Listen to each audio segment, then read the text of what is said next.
వీక్షకులందరికీ నమస్కారం. ముఖ్యంగా రైతు సోదరులకి భారత వాతావరణ శాఖ ఒక కీలక అప్డేట్ అందించింది. ఆగ్నేయ బంగాళాఖాతంలో దక్షిణ దిశగా ఒక అల్పపీడనం ఏర్పడింది. దీని ప్రభావంతో రాబోయే 48 గంటల్లో తమిళనాడులో చాలా ప్రాంతాల్లో విస్తృతంగా వర్షాలు కురిసే అవకాశం ఉంది. కొన్ని ప్రాంతాల్లో భారీ వర్షాలు, అతి భారీ వర్షాలు కూడా నమోదయ్యే అవకాశం ఉంది తమిళనాడులో. అయితే ఈ అల్పపీడన ప్రభావం ఆంధ్రప్రదేశ్, తెలంగాణ మీద ఉంటుందా లేదా అనే విషయం తేలడానికి మరో 48 అవర్స్ దాని కదలికల మీద నిఘా వేసిన తర్వాత తెలుస్తుంది. ప్రస్తుతానికైతే తెలుగు రాష్ట్రాల్లో వర్షం పడే అవకాశం ఈ అల్పపీడనం వల్ల ఏమాత్రం లేదు.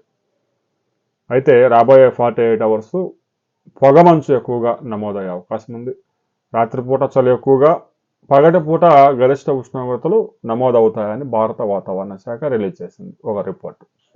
అయితే బంగాళాఖాతంలో ఆగ్నేయ దిశగా దక్షిణ ప్రాంతంలో ఏర్పడిన ఈ అల్పపీడనం దాని ప్రయాణం ఎటు ఉండబోతా ఉంది, ఎటు కదలబోతా ఉంది, అది వాయుగుండంగా మారుతుందా లేదా, తుఫానుగా మారుతుందా లేదా అనే విషయాలు తెలియాలంటే మాత్రం మరో 48 అవర్స్ తర్వాత వచ్చే శాటిలైట్ పిక్చర్స్ ఆధారంగా భారత వాతావరణ శాఖ స్కైమెట్ ఒక రిపోర్ట్ రిలీజ్ చేస్తుంది. ఆ రిపోర్ట్ రిలీజ్ చేసిన తర్వాత దాని ప్రభావం తెలుగు రాష్ట్రాల మీద, మన రైతులు పంటలు పండించే భూములపైన ఉంటుందా లేదా అనేది తేలుతుంది.